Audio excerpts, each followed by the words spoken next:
नमस्कार साथियों, कैसे हैं आप सभी। आई होप आप सभी अच्छे होंगे, स्वस्थ होंगे, मस्त होंगे। दोस्तों, आज के सेशन के माध्यम से हम जानने वाले हैं कक्षा 6 गणित अभ्यास 12 के। दोस्तों, इस एक्सरसाइज के सभी इंपॉर्टेंट क्वेश्चन को हम डिटेल में कवर करेंगे। लेकिन अगर आप सभी चैनल पर नए हैं तो चैनल को भी सब्सक्राइब करें और वीडियो को अपने दोस्तों में भी शेयर करें। चलिए, पहला क्वेश्चन क्या कह रहा है, चलिए देखते हैं। पहला क्वेश्चन कह रहा है सही विकल्प का चुनाव करिए। ये कुछ सारणी दी गई, इसमें कुछ रिक्त स्थान दिए गए। यहाँ पर आपको सही संख्या का चुनाव करना है। वो संख्या क्या होगी, चलिए करते हैं। देखिए, एक को हम लिखते हैं 3.5, 10 को लिखते हैं 35.00 और 20 को क्या लिखेंगे। देखिए, दशमलव के बाद अगर दाईं साइड में कोई संख्या के रूप में शून्य दिया गया होता है तो उसका कोई हालांकि विशेष मतलब होता नहीं, लेकिन अगर दिया गया है तो आप लिख सकते हैं। ठीक है, तो यहाँ पर एक को 3.5 लिखते हैं, जबकि 10 को हम लिखते क्या है। आप देख पा रहे होंगे, एक को 3.5 लिखा है, 10 के साथ अगर 3.5 की गुणा कर दी जाए तो कितना होगा। तो 3.5 एक शून्य, दशमलव एक अंक के बाद लगाए तो एक अंक के बाद लगाएंगे। ठीक है, तो 35.0 करके आ रहा है ना। क्या किया इन्होंने, गुणा किया, और गुणा करने से दशमलव का अंक खिसक जाता है, ये आपको पहले से पता है। अब यहाँ पर 20 दिया गया तो 20 के साथ हम करेंगे क्या, 3.5 की गुणा करेंगे। 3.5 की 20 के साथ गुणा करेंगे तो आपको पता है एक शून्य तो पहले हम लिखेंगे, 2 पंचे 10 का 0, उसके बाद 2 3 6 और 1 7। दशमलव कितने अंक के बाद लगा, एक अंक के बाद, तो एक अंक के बाद दशमलव लगाएंगे, यानी कि 70.0 आपको यहाँ पर वो संख्या भरनी है। यानी कि एक की गुणा के बाद 3.5 आ गया, 10 के साथ गुणा करेंगे तो 35 आएगा, और 20 के साथ 3.5 की गुणा करेंगे तो यहाँ पर 70.0 आएगा। यानी कि ऑप्शन आपका खा राइट आंसर आ रहा होगा। ठीक है, खा ऑप्शन राइट आंसर आ रहा होगा, आप चाहे तो चेक कर सकते हैं। उसके बाद सेकेंड क्वेश्चन भी सेम पैटर्न पर होगा। एक देखिए, एक को क्या लिख रहे हैं ये लोग, 2.25 ये लिखते हैं। 10 के साथ अगर हम इसकी गुणा कर दें, 2.5 गुणे 10, तो यहाँ पर एक शून्य बढ़ जाएगा, तो 22.50। दशमलव एक 2 अंक के बाद लगाया गया तो एक 2 अंक के बाद दशमलव लगाएंगे, तो 22.5 आ रहा है ना। 12 के साथ अगर हम इसी की गुणा कर लें तो 12 को क्या लिखेंगे, तो 12 गुणे 2.25, पहले तो हल कर लेते हैं, ये कितना आएगा।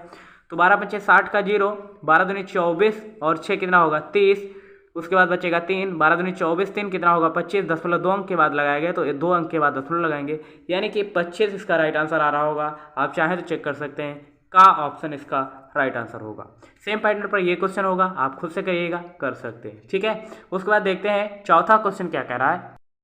तो कुछ हमने गणना में गलत किया है क्या। हाँ, यहाँ पर 12 दूनी, देखिए 12 पंचे 60 का 0, 12 दूनी 24, 30 हाथ से लगा 3, 12 दूनी 24, 3 27 होगा यहाँ पर, सॉरी तो 27 का ऑप्शन राइट आंसर आ रहा होगा। ठीक है, थोड़ा सा मिस्टेक हो गया। चलिए करते हैं, चौथा क्वेश्चन क्या कह रहा है। एक पाठशाला में 175 मीटर टाट रुपये 4.25 प्रति मीटर की दर से खरीदा गया, तो कुल टाट का मूल्य ज्ञात कीजिए।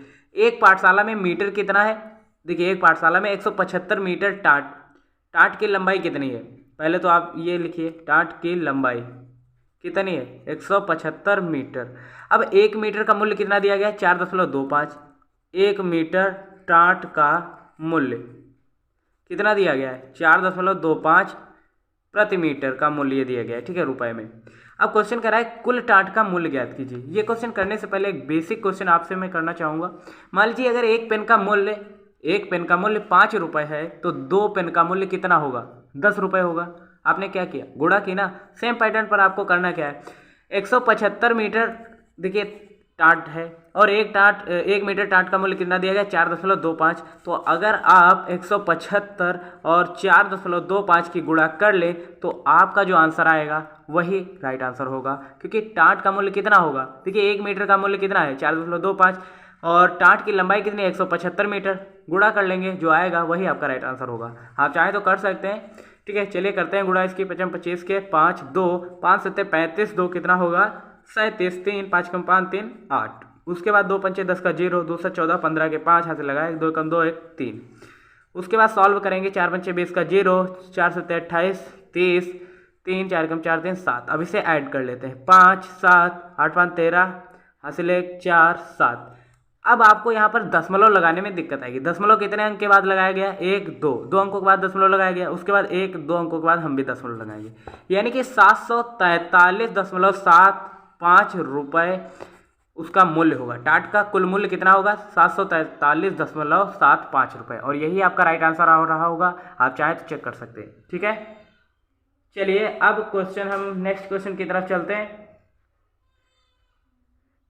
नेक्स्ट क्वेश्चन क्या कह रहा है, एक बोरे आलू का भार, एक बोरे में जो आलू है उसका भार कितना दिया गया है, 79.75 किलोग्राम का है। ऐसे ही 151 बोरे का आलू का भार कितना होगा। तो आप और इसकी गुणा कर लेंगे और जो आएगा वही इसका राइट आंसर होगा। आप चाहें तो एक बार खुद से ट्राई करिएगा और ये क्वेश्चन आप सभी के लिए होमवर्क के तौर पर, ठीक है।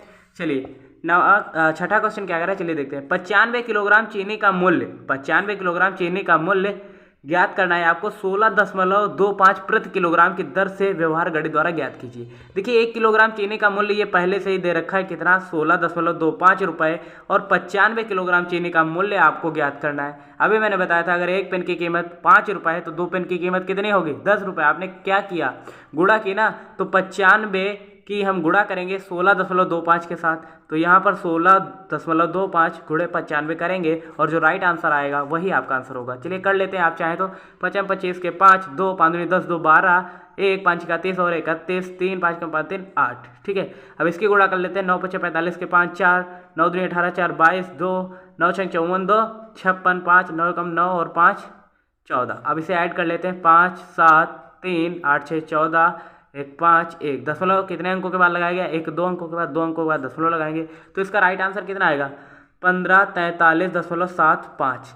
तो देखिए यहाँ पर क्वेश्चन क्या कर रहा था, 95 किलोग्राम चीनी का मूल्य 16.25 प्रति किलोग्राम की दर से कितना होगा। तो 95 किलोग्राम चीनी का मूल्य कितना होगा, 1543.75 ठीक है। तो यही आपका राइट आंसर आ रहा होगा, आप चाहे तो चेक कर सकते हैं।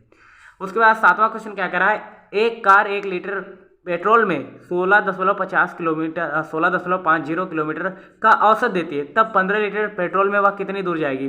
तो 15 गुणे 16.50 करेंगे और जो राइट आंसर आएगा वही आपका आंसर होगा। आप चाहें तो एक बार चेक कर सकते हैं, ठीक है। तो ये आप क्वेश्चन खुद से कर सकते हैं, सेम पैटर्न पर होगा। इस तरीके से आप पहले गुणा करिएगा, 2 अंक के बाद लगाएगा, 2 अंक के बाद दशमलव लगा लीजिएगा और जो राइट आंसर आएगा गुणा करने पर वही आपका आंसर होगा। ये क्लास कैसे लगी आप मुझे कमेंट में बता सकते हैं। मिलता है ऐसे नेक्स्ट अमेजिंग वीडियो के साथ, तब तक ले जय हिंद, नमस्कार। देखते रहिए एसएससी लाइफ टाइम।